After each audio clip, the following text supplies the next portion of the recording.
I do not expect a war between the U.S. and Iran. I don't see that happening at all. But what I worry about is that the current war will become a broader regional war with proxies backed by Iran becoming increasingly stronger as Tehran provides them with more and more support. And we've already heard Iranian officials say that if Israel continues to carry out this assault in Gaza, that it would be more likely to respond.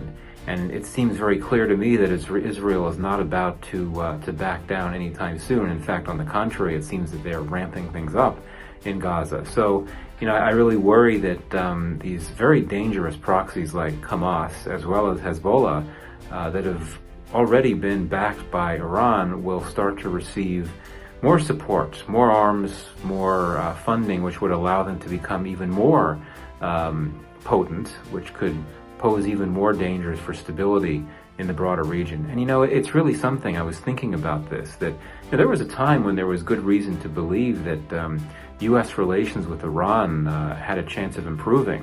One of President Biden's main goals for foreign policy when he took office was to try to ease tensions with Iran and to get the U.S. back into the nuclear deal with Iran.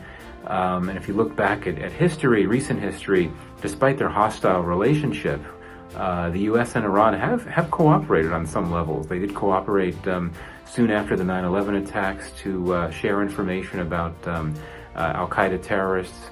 I would argue they share a number of interests in Afghanistan, but clearly things are just going down a very different pathway right now. And clearly, given that Iran backs Hamas, and it likely was aware of what Hamas was planning to do on October 7th, and given that Iran continues to back these belligerent actors that are hostile to Israel, I think that the U.S.-Iran relationship has reached a point of no return for now, in the sense that we can't expect tensions to ease.